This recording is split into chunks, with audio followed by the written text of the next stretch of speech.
Assalamualaikum warahmatullahi wabarakatuh. Waalaikumsalam warahmatullahi wabarakatuh. Waalaikumsalam warahmatullahi wabarakatuh. Ya, alhamdulillah senang sekali ketemu Anda siang ini. Mudah-mudahan semuanya sehat. Sehat semuanya? Sehat, Pak. Ya, alhamdulillah. Berarti tugas saya positif ya kemarin. Positif, Pak. Ya. Jaga kesehatan itu selalu tugas dari saya. Untuk Anda dan juga untuk saya. Mari kita jaga bersama kesehatan masing-masing. Ya. Dan juga tentunya kesehatan lingkungan. Selamat siang semuanya. Salam sejahtera untuk kita semuanya juga. Dan salam sehat. Relatif sangat penting untuk saat ini. Bukan relatif sih. Salam sehat. Sehat itu selalu menjadi hal yang utama dalam kehidupan ini. Ya. Baik, marilah kita menjaga kesehatan bersama. Oke. Ya, Mas Wildan, ada Mbak Syafin, ada Mbak Matus. Oke.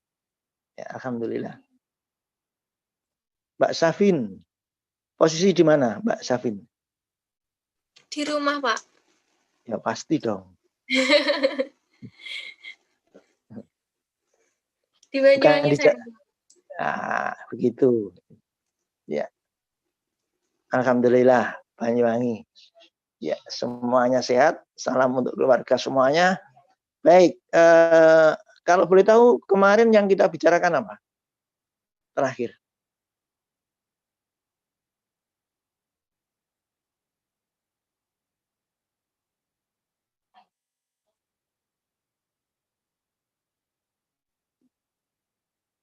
Halo, lupa. Itu Pak, yang saya ingat yang terakhir Pak, yang harus adanya IPAL, ketentuan IPAL di perusahaan Pak.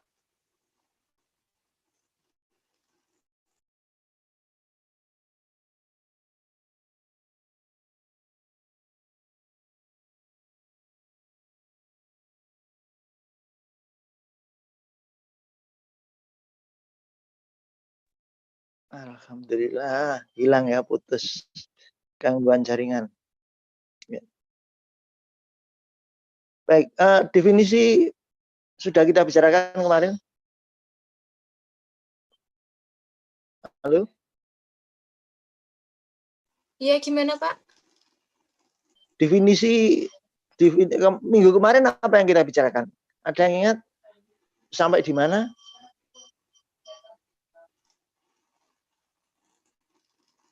Halo? Supaya kita bisa segera melanjutkan apa yang bisa kita bicarakan. Pengertian pencemaran, Pak. Oke, pengertian pencemaran. Oke, terima kasih. Ya. Baik. Pengertian pencemaran sudah. Standarisasi belum? Oke, pengertian pencemaran di dalamnya ada standarisasi. Baik, mari kita obrolkan tentang standarisasi.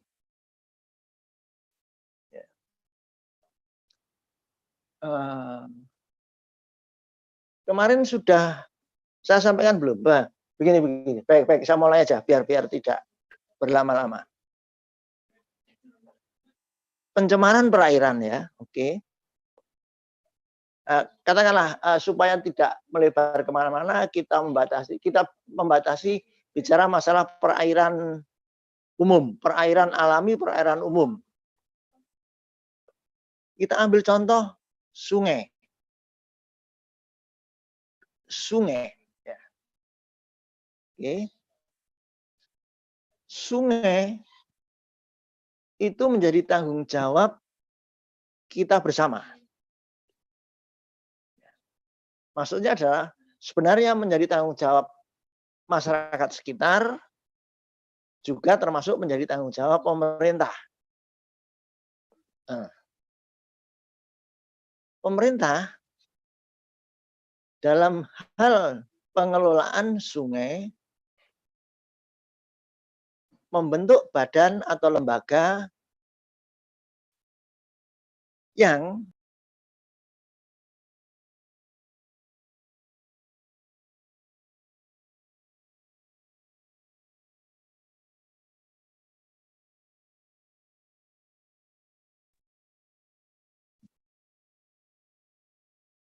halo, bisa dengar suara saya? Bisa, Pak. Bisa. Ya. Tadi sempat hilang ya, putus. Iya. Ya, baik Iya, ya, Pak, sempat hilang. karena rupanya ini gangguan mulai datang, gangguan jaringan ya. Oke, baik, tolong bersabar ya. Oke, saya lanjutkan. Sungai menjadi tanggung jawab kita bersama, tapi pemerintah sangat berkepentingan sehingga pemerintah membentuk badan atau institusi yang tiap daerah nama lembaga atau badan yang ditunjuk untuk memonitoring atau mengelola perairan itu beda-beda. Tetapi pada dasarnya adalah lembaga yang dibentuk oleh pemerintah biasanya adalah di bawah departemen atau kementerian. Sekarang kementerian ya. Kementerian Pekerjaan Umum. Kemudian untuk tingkat daerah biasanya namanya adalah perusahaan daerah atau PERUM, Perusahaan Umum Jasa Tirta. Jasa Tirta ini perannya adalah mengelola perairan. Kata mengelola ini tolong dipahami, mengelola adalah mulai dari melakukan monitoring, juga melakukan monitoring dalam hal ini tentu pengawasan, yang tujuannya adalah supaya fungsi dari perairan atau dalam hal ini yang akan kita bicarakan sungai itu berfungsi sebagaimana yang seharusnya, tidak menimbulkan dampak negatif. Nah, sekarang mari kita masuk ke standarisasi. Apa tugas pemerintah kaitannya dengan pengelolaan perairan? Yang pertama tentu yang terkait dengan tujuan pengelolaan itu adalah caranya adalah melakukan standarisasi. Standarisasi itu seperti apa? Standarisasi adalah melakukan monitoring, tentunya yang namanya monitoring di dalamnya melakukan uji kualitas air, tentunya secara laboratoris, dan hasil dari uji tersebut merupakan data konkret yang dimiliki oleh pihak pemerintah selaku pengelola. Oke. Setelah memiliki data kualitas air, lembaga tersebut atau katakanlah lebih mudahnya pemerintah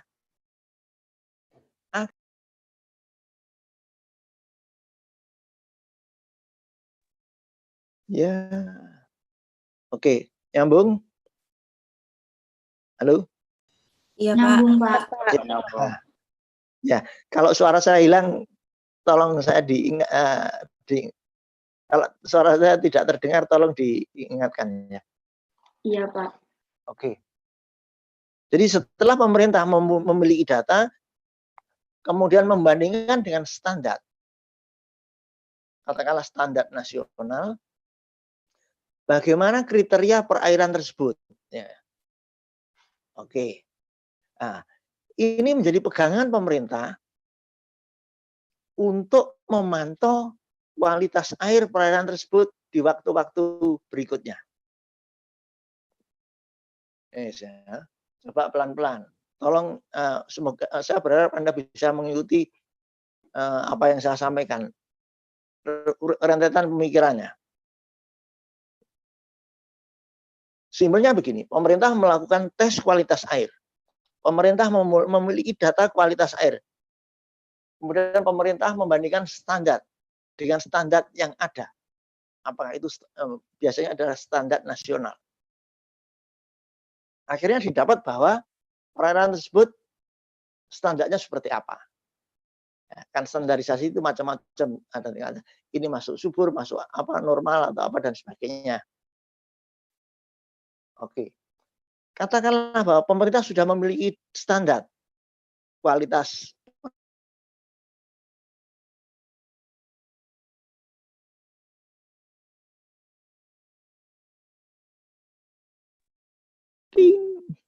Halo. Halo. Iya, Pak. Iya. Iya, Pak. Aduh, sudah berapa kali ini tadi putus. Ini ketiga kali. Ya.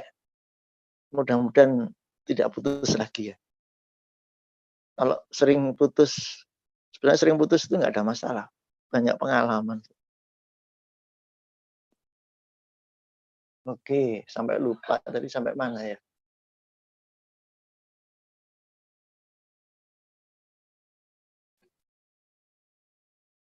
Sampai mana tadi? Data Ya, standarisasi. Oke, pemerintah sudah punya data standar atau kualitas air dari sungai tersebut. Oke. Nah, pertanyaannya apa fungsi dari standar atau data kualitas air tadi?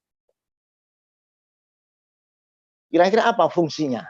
Apa fungsinya Anda melakukan standarisasi suatu perairan? Tentunya dengan melakukan standarisasi Anda tahu data itu, Anda tahu kualitasnya, kemudian yang terpenting adalah data tadi digunakan sebagai acuan apabila diketahui terjadi perubahan kualitas air pada perairan tersebut. Misalnya, pada hari ini, katakanlah pada tanggal 1, pemerintah sudah melakukan standarisasi, data sudah ada. Kemudian pada tanggal 5, terjadi laporan masyarakat. Masyarakat lapor, masyarakat resah. Terjadi, masyarakat mengatakan atau menduga bahwa terjadi pencemaran di perairan tersebut. Masyarakat bisa tahu karena terjadi perubahan pada perairan yang ada di sungai tersebut. Misal, biasanya adalah muncul busa, kemudian banyak ikan yang mabuk, atau bahkan ikan yang mati. Nah, itu kan sebagai salah satu indikator bahwa perairan tersebut mengalami pencemaran. Ya. Apakah pemerintah hanya sekedar percaya pada laporan tersebut? Tentu tidak. Jadi pemerintah harus membuktikan bagaimana kondisi sebenarnya perairan tersebut. Ya. Seperti yang sudah biasa dilakukan adalah kalau terjadi indikasi pencemaran, pemerintah langsung turun tangan, melakukan uji kualitas air lagi. Nah, dari uji kualitas air lagi, apa yang didapat? Nah, terbukti atau tidak terjadi perubahan kualitas airnya. Katakanlah secara visual, secara kasat mata sudah terlihat ikannya banyak yang mati. Kemudian dibuktikan lagi, hasil uji laboratorium memang terjadi pencemaran. Pemerintah punya data. Oh, zat pencemarannya katakanlah misal pencemarannya adalah air raksa yang sering kita dengar. Zat pencemarannya air raksa. Nah, berarti pemerintah sudah punya pegangan, sudah tahu bahwa pencemaran di sungai tersebut adalah disebabkan oleh unsur Hg atau air raksa. Nah, apa yang selanjutnya dilakukan oleh pemerintah? Dengan memegang hasil uji kualitas air tersebut, pemerintah menelusuri. Kan pengertian pencemaran kemarin ada sumber pencemar, ada penerima pencemar. Nah, pihak pemerintah sendiri adalah mengelola sungai yang kita sebut sebagai sumber pencemarnya. Nah, penyelesaian masalah ini harus ditelusuri dari mana sumber pencemar tersebut.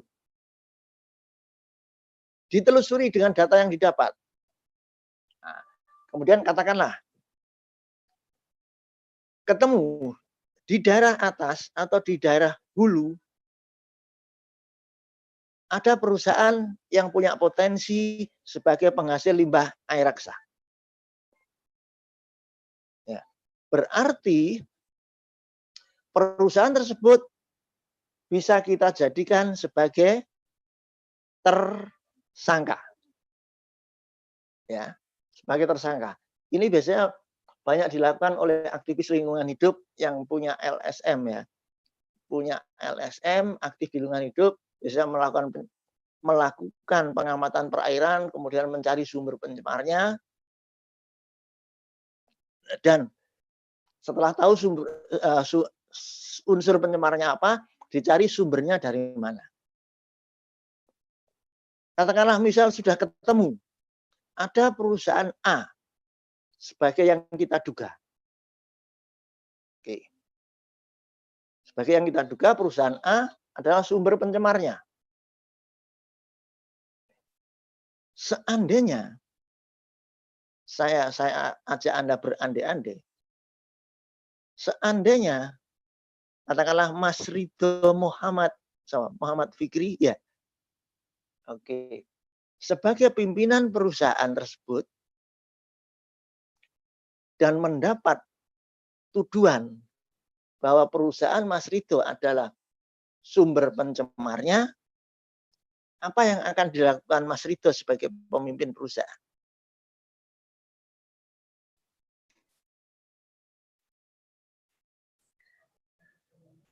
Izin menjawab, Pak.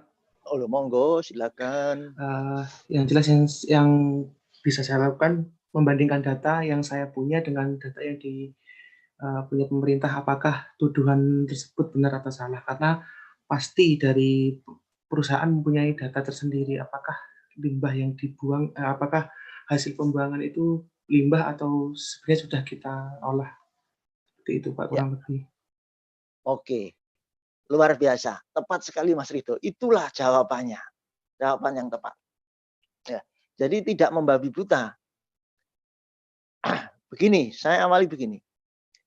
Sebagai perusahaan yang katakanlah proses produksinya punya potensi menghasilkan limbah,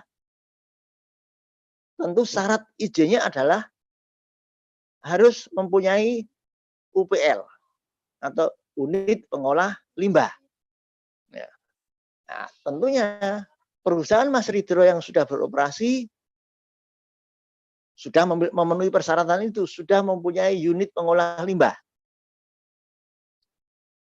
Permasalahannya, apakah unit pengolah limbah itu dioperasionalkan atau tidak? Nah, kalau muncul seperti kasus yang kita ceritakan tadi, apa yang disampaikan Mas Ridho tepat sekali. Cara membela diri yang tepat adalah dengan menunjukkan bukti bahwa limbah yang dibuang oleh perusahaan Mas Ridho adalah sudah melalui unit pengolahan limbah. Jadi limbah yang dibuang oleh perusahaan Mas Ridho itu sudah di bawah ambang batas standar yang ditentukan. Sudah aman untuk dibuang di perairan umum. Dan itu dibuktikan oleh Mas Ridho dengan data-data uji kualitas air, uji limbah di laboratorium yang ditunjuk atau yang dilakukan oleh perusahaan Mas Ridho. Oke, bukti otentik. Nah, dengan kata lain, perusahaan Mas Ridho tersebut juga melakukan standarisasi. Tetapi yang distandarisasikan atau yang distandarkan oleh pihak perusahaan adalah limbah yang akan dibuang. Limbah yang akan dibuang harus memenuhi persyaratan bisa dibuang di perairan umum. Oke. Itulah kalau perusahaan menjalankan apa ya? Prosedur yang memang harus dijalankan. Punya unit pengolahan limbah, melakukan proses pengolahan, dan punya data, punya bukti bahwa limbah yang akan dibuang sudah di bawah ambang batas. Nah, pesannya apa? Jadi, seandainya nanti Anda memiliki perusahaan, persyaratan-persyaratan administrasi termasuk dan persyaratan fisiknya, misal unit pengolah limbah harus ada. Jangan berhenti hanya sekedar memenuhi persyaratan fisik dan administrasi, tetapi fungsinya harus dioperasionalkan. Harus dilakukan fungsi dari unit pengolah limbah tersebut. Ya, supaya tidak menimbulkan gangguan lingkungan di sekitar. Oke, ya. Jadi itulah nilai-nilai kejujuran dari para pengusaha akan menyelamatkan dirinya sendiri atas tuduhan-tuduhan dari pihak yang mengelola perairan tersebut. Oke. Mari kita bicara fakta di lapangan.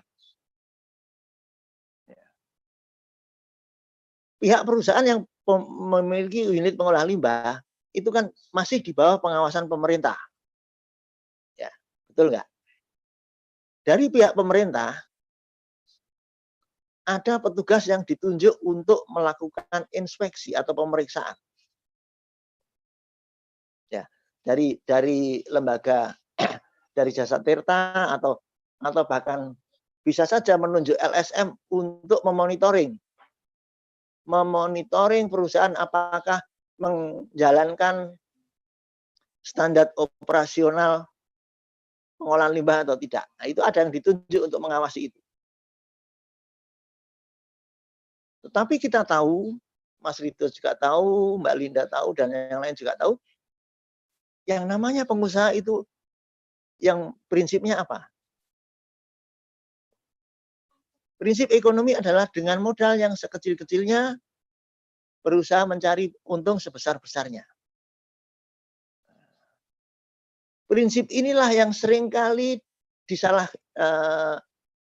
dijadikan alasan untuk melakukan kecurangan. Karena keserakan pengusaha, keserakan manusia. Kita tahu bahwa biaya pengelolaan limbah itu relatif sangat mahal. Karena mahalnya itulah seringkali pihak perusahaan tidak menjalankan pengolahan limbah dengan benar. Bahkan seringkali limbah tanpa diolah langsung dibuang ke perairan. Nah, kalau tidak ada protes masyarakat tidak ada masalah. Tetapi kalau ada protes masyarakat seringkali menimbulkan konflik. Nah, pertanyaannya begini. Mengapa pihak perusahaan bisa atau sempat melakukan kecurangan seperti itu? Padahal ada pihak pengawas. Ayo kira-kira apa?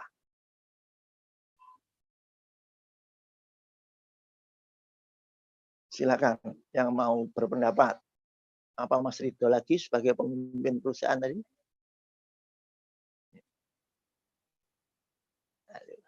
Halo, apa Mas Ridho? Atau yang lain silakan. Mengapa kecurangan itu bisa terjadi dan lolos dari hukum?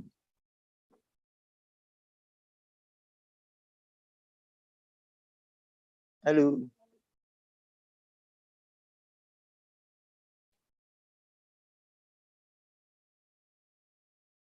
Halo. Ayo pakai logika. Berdasarkan pengamatan yang sering kita lihat di lapangan. Apa kira-kira?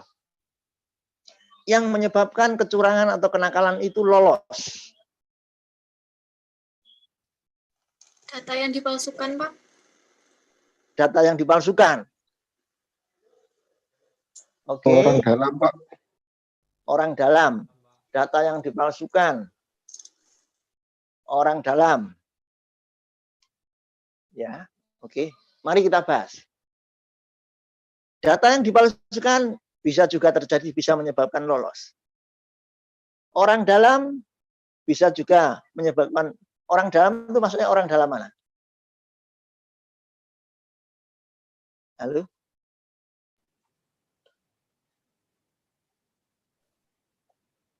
Orang dalam, tadi yang bilang orang dalam siapa ya?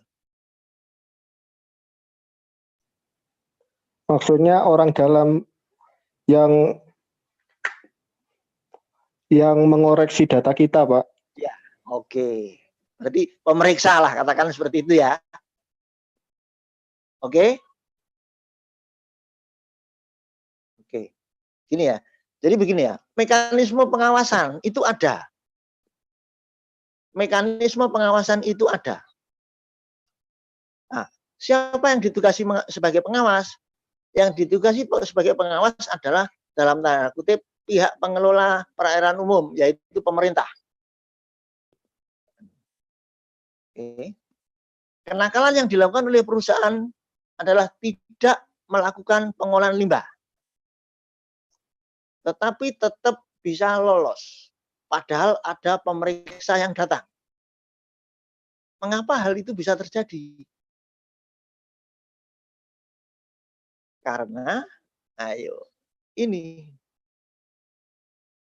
ya enggak? Karena ini. Paham arah saya kemana? Halo? Karena semua bisa dibeli dengan uang. Betul sekali. Ya, itulah yang terjadi. Petugas pemeriksa datang, tetapi petugas pemeriksa kalah dengan amplop. Itulah yang menjadikan kita miris. Ya, petugas pemeriksa kalah dengan amplop. Oke, mari kita lihat. Ya, mengapa perusahaan melakukan kecurangan itu? Karena pertama tentu pihak perusahaan merasa sifat karakter manusia adalah ada kecenderungan untuk serakah. Dengan modal sedikit ingin cari keuntungan yang sebesar-besarnya. Kemudian tentunya perusahaan berpikir, kalau mengolah limbah biayanya tinggi, lebih baik saya memberi suap amplop pada pemeriksa yang bisa nilainya lebih kecil daripada biaya pengelolaan limbah itu. Itu fakta di lapangan seperti itu. Nah, kalau seperti itu terus-menerus terjadi, siapa yang mengalami kerugian? Ujungnya adalah yang mengalami kerugian adalah masyarakat kita semua. Alam semesta, lingkungan hidup, perairan menjadi rusak. Oke. Setelah kita tahu fakta seperti itu, kita harus menelusuri kira-kira penyebab utamanya apa kejadian tersebut. Ayo, apa kira-kira? Simple. Sumber permasalahan adalah masalah mentalitas. Ya. Masalah integritas, masalah kejujuran. Ya. Oke, jadi sekali lagi, sumber masalah kecurangan adalah ketidakjujuran atau mentalitas. Ya, saya berharap Anda sebagai generasi muda, tolong mulai sekarang mari kita berperilaku yang baik, berperilaku yang jujur, kuat iman, punya integritas terhadap tanggung jawabnya. Apalagi Anda semua adalah mahasiswa dari mana? Ini kelas apa ini? Banyuwangi. Banyuwangi adalah PSDKU dari mana? Halo, Anda kuliah di mana, Mbak dan Mas? Universitas Airlangga, Pak. Oke, alhamdulillah. Ya, alhamdulillah masih ada yang sadar. Anda adalah mahasiswa Universitas Airlangga. Ada beban berat di pundak kita semua, di pundak Anda. Kaitannya dengan perilaku.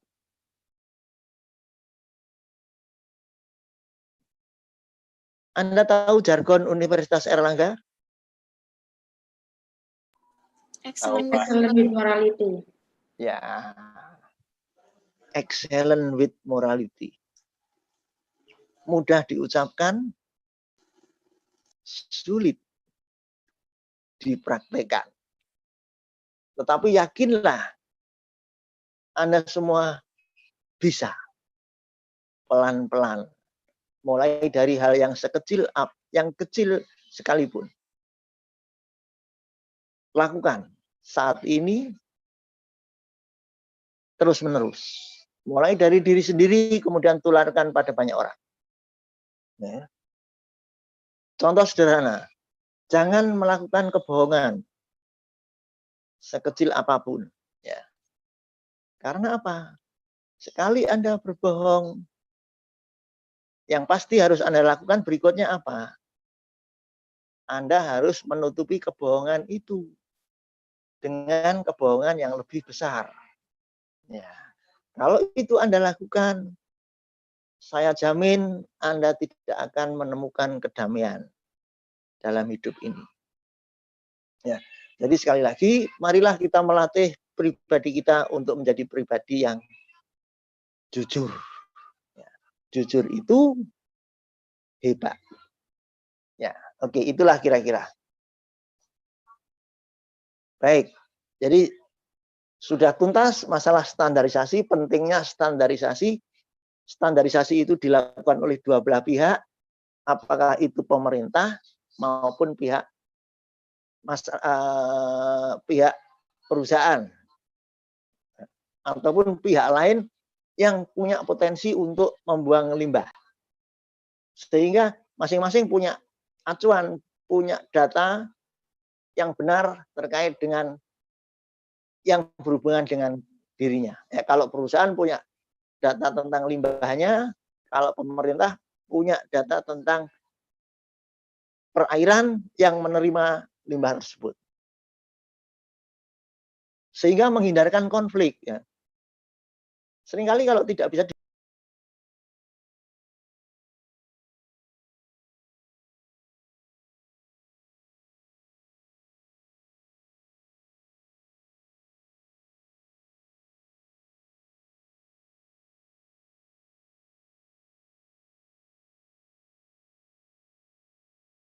Halo?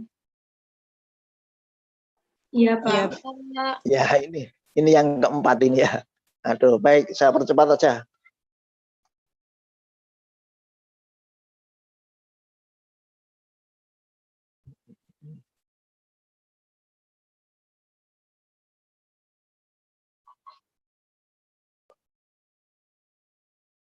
Baik, oke.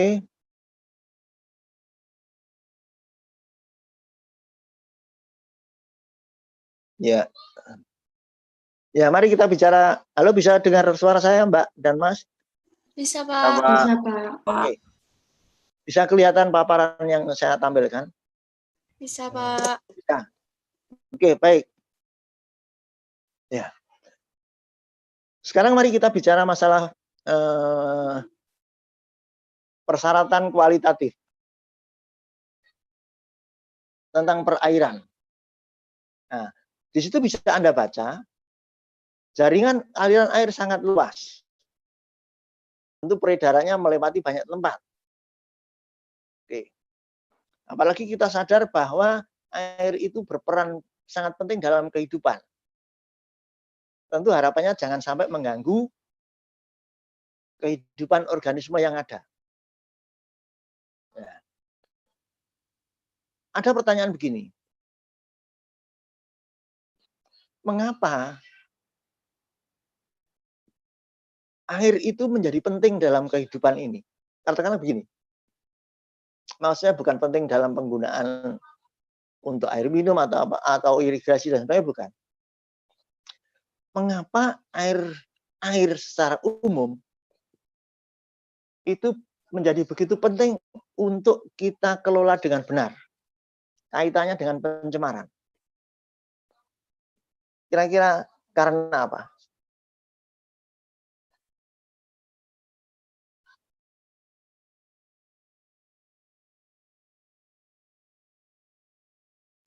Halo? Karena banyak organisme yang hidupnya bergantung dengan air, Pak. Oke, itu diantaranya. Karena banyak organisme hidupnya bergantung dengan air.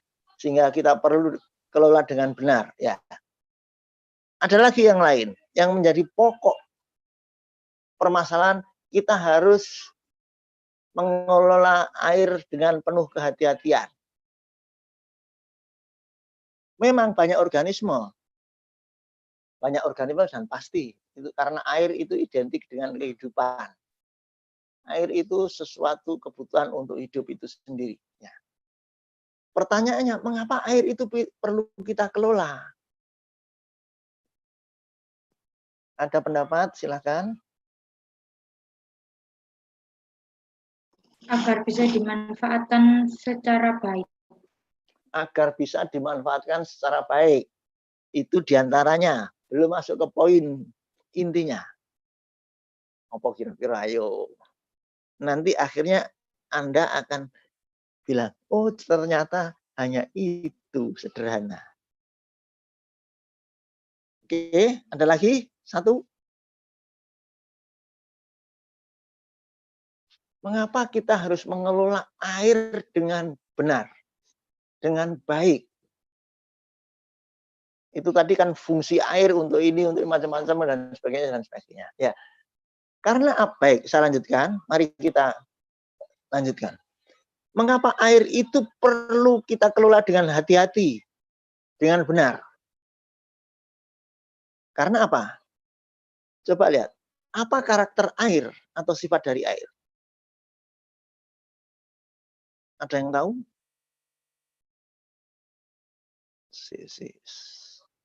Ada yang tahu? Halo?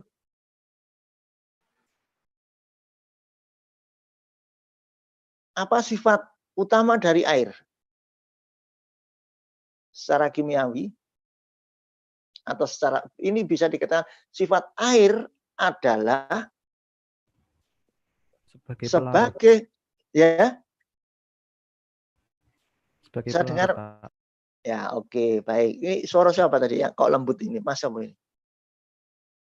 Sadida. Mas apa? Sadida. Sadida. Oh ya, ingat saya. Karena ini saya kan tidak bisa melihat gambar Anda. Tuh. Baik, satu tutup aja yang ini. Ya. Mengapa air perlu kita kelola dengan penuh kehati-hatian, Mas Sadida? Karena memang sifat itulah yang harus kita ketahui pertama kali. Ya. Sama juga kalau Anda ingin mengenal seseorang, Anda harus tahu karakternya bagaimana, sifatnya bagaimana. Nah, karena air memiliki sifat sebagai pelarut universal. Coba Anda bayangkan. Pengertian air sebagai pelarut universal. Apapun yang bersentuhan dengan air akan terjadi interaksi. Akan terjadi interaksi dan identik dengan terjadi pelarutan. Walaupun levelnya berbeda-beda. Tetapi yang pasti air adalah pelarut universal. Oleh karena sifat itulah kita diajak untuk berhati-hati. Anda bayangkan, kalau Anda membuang sesuatu yang dampaknya negatif atau kata sesuatu yang berlebihan, dan karena air sifatnya adalah pelarut universal, maka yang terjadi adalah akan terjadi pencemaran pada perairan tersebut. Ya. Logikanya begini, karena sifatnya sebagai pelarut universal, konsekuensinya apa? Air itu mudah sekali tercemar. Ya. Ini kalau kita bicara masalah pencemaran ya, karena kita bicara masalah pencemaran, maka karena karakter air adalah pelarut universal, risikonya adalah apapun yang masuk di perairan itu akan berinteraksi, dan kalau berlebihan dampaknya adalah pencemaran karena mengganggu. Tolong itu ya, tolong itu yang harus kita pegang ya. Sampai kapanpun kalau Anda bicara masalah air, kaitannya dengan lingkungan hidup, seperti yang apa disampaikan oleh Mas Sadida tadi, itu yang harus selalu kita pegang. Sebagai pelarut universal. Ya, oke. Karena sifat itulah dampaknya luar biasa. Dampaknya sangat luar biasa.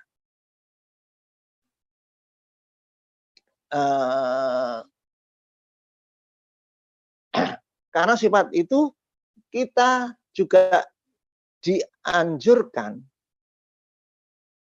atau katakan dalam tanda kutip seharusnya melakukan standarisasi tersebut sesuai dengan yang kita inginkan peruntukan air tersebut. Nah, dalam standarisasi, mari kita masih membahas masalah standarisasi. Dalam standarisasi, seperti biasa yang selalu menjadi standar adalah 3 aspek. Fisik, kimia, dan biologi. Ya, ini dari dulu itu saja. Jadi ini bisa membosankan Anda. Saya berharap ini suatu hal yang di luar kepala. Ya. Jadi apa persyaratan tentang standarisasi? Ya, banyak hal bahwa persyaratan itu ya 3 hal itu. Fisik, kimia, dan biologinya. Nah, oke. Tetapi kita harus kembali lagi ke awal bahwa masing-masing peruntukan itu punya standar masing-masing. Dan standarisasi itu tergantung dari target pemanfaatan standar itu untuk siapa. Nah, standarisasi sendiri dibedakan levelnya. Ada daerah,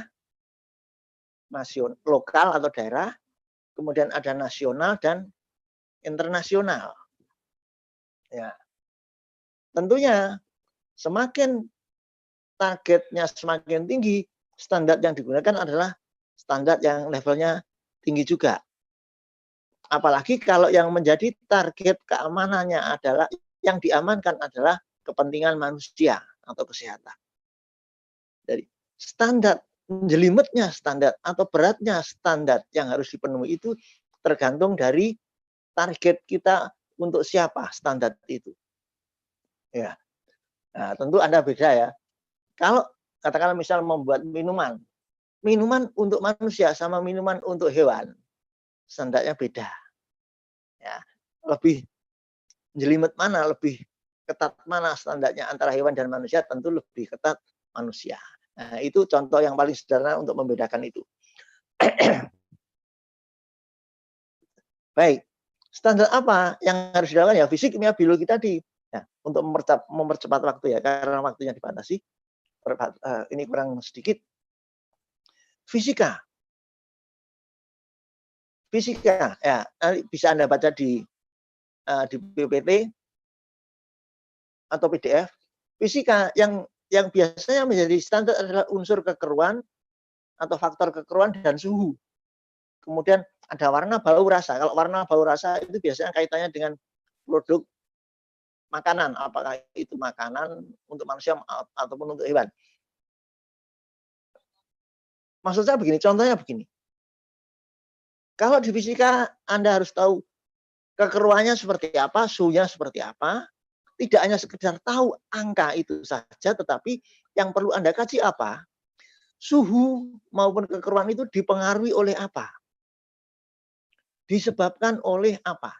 Jadi tidak hanya sekedar tahu data, tetapi Anda harus tahu hal tersebut ada, muncul angka itu adalah karena apa? Contohnya begini, misal kekeruan. Kekeruan itu kita sudah mendapatkan datanya, oke. Pertanyaan selanjutnya adalah, kekeruan itu disebabkan oleh apa? Apa kira-kira? Kalau di perairan.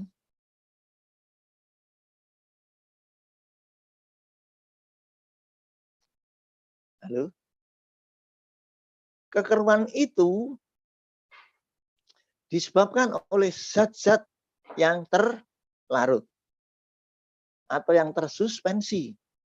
Nah, pertanyaannya bisa dari pendalam, ini kesannya begini ya. Kesannya yang di PPT itu sederhana, kekeruan, suhu. Tetapi saya berharap tolong dikaji lebih dalam. Contohnya ya seperti ini, kekeruan. Setelah Anda mendapatkan data kekeruan dengan prosedur pengukuran yang benar, Anda harus mengkaji kekeruan itu disebabkan apa? Disebabkan oleh zat-zat yang terlarut. Pertanyaan berikutnya, zat-zat yang terlarut itu apa saja? Ya, kan zat terlarut itu banyak hal. Bisa organisme, apakah itu plankton ataupun zooplankton, bisa bentos, bisa partikel-partikel lain yang ada di perairan, partikel kecil yang ada di perairan. Mengapa unsur yang terlarut tadi perlu kita ketahui? Karena sangat berpengaruh pada yang lainnya dalam dinamika perairan. Katakanlah, itu bisa menjadikan indikator kesuburan. Katakanlah misal yang terlarut adalah plankton. Yang terlarut adalah plankton. Pertanyaan berikutnya, mengapa di situ banyak plankton? Mengapa di situ terdapat plankton jenis ini dan ini? Mengapa katakanlah yang paling sederhana? Mengapa banyak plankton? Tinggi bahan organik. Tinggi bahan organik. Tinggi bahan organik itu unsur apa yang berpengaruh pada pada kelimpahan plankton? Nah, bahan organik. Jadi tidak bisa kita itu belajar hanya pada satu titik saja. Kita lanjutkan ya ini ya. Ini bagus ini. Jadi kelarutan katakanlah kita sudah tahu disebabkan oleh plankton. Nah, karena apa? Karena di situ terdapat unsur-unsur yang dibutuhkan oleh plankton. Katakanlah misal bahan organik. Nah, di dalamnya ada apa? Berarti kita harus tahu bahwa yang berpengaruh, yang mempengaruhi pertumbuhan atau kelimpahan plankton dari nutrisi yang ada apa? Unsur N dan P. Ya, jadi harus terus akhirnya semuanya terkuak. Karena dalam perairan itu semuanya saling terkait, termasuk suhu juga. Ya, nanti suhu itu kaitannya dengan dinamika yang ada, ya, dengan oksigen dan sebagainya. Ya, itu dari aspek fisika. Satu contoh aja. Jadi harapan saya, Anda tahu faktor fisik, tetapi Anda juga harus lebih dalam lagi mengetahui faktor fisik tadi hubungan dengan yang lain itu seperti apa. Ya, karena apa? Sekali lagi, baik faktor fisik, kimia maupun biologi itu saling berkaitan. Ya seperti yang kita bicarakan tadi, kesannya kita hanya bicara masalah kekeruan. Tetapi di dalamnya kita tidak bisa lepas masalah organisme, masalah plankton. Kemudian kita tidak bisa lepas masalah kimianya, yaitu faktor oksigen, faktor pergerakan air dan sebagainya. Ya, nah, itulah yang saya harapkan. Marilah kita berlatih berpikir secara komprehensif, utuh. Ya, ini semester berapa, Mbak? Halo? 5, Pak. Semester 5. Baik, sebentar lagi PKL ya. KKN dulu, Pak. Oh, KKL. Oke, tapi nanti kan habis ini PKL. Nah, PKL itulah nanti sebagai sarana untuk mencoba melatih kita berpikir secara ilmiah. Ya. Jadi nanti di PKL Anda diajak untuk membuat rencana PKL, kemudian ada hasil PKL, kemudian diuji. Ya. Dalam ujian itu nanti harapan saya apa? Dalam menjawab jangan sepotong-potong. Karena kalau sepotong-potong berarti menggambarkan Anda kurang begitu paham. Jadi kalau menjawab, usahakan secara utuh. Mengapa hal ini terjadi? Karena disebabkan ini hubungannya dengan ini dan sebagainya dan sebagainya. Ya. Jadi itulah konsep berpikir ilmiah adalah berpikir secara komprehensif. Itu saya kira ya. Oke, ya karena waktu juga yang membatasi. Saya kira sebelum saya akhiri ya, ada yang mau disampaikan? Enggak ada. Baik, kalau tidak ada, saya tutup dengan permohonan maaf saya. Saya mohon maaf atas kekurangan saya. Tetapi saya berharap mudah-mudahan ada manfaatnya ya. Walaupun sedikit, saya berharap selalu ada manfaatnya. Oke. Sekali lagi terima kasih atas kesabarannya, terima kasih atas perhatiannya. Saya akhiri dengan mengucap syukur alhamdulillah, dan saya selalu memberikan tugas tolong jaga kesehatan. Oke. Terima kasih sekali lagi. Selamat siang. Wassalamualaikum warahmatullahi wabarakatuh. Waalaikumsalam warahmatullahi wabarakatuh. Tolong, Terima kasih. ya terima kasih. Tolong dibaca ya PPT-nya yang saya bagikan itu ya. Karena Baik, Pak. apa yang kita bicarakan itu kan relatif sangat pendek, ya. Sangat pendek. Apalagi dalam sistem yang seperti ini. Beda kalau kita bisa bertemu di kelas gitu, lebih interaksi, lebih efektif, lebih gayeng gitu ya. Baik. Oke, sekali lagi terima kasih atas responnya. Assalamualaikum. Waalaikumsalam. Tugasnya apa Marek? Tugasnya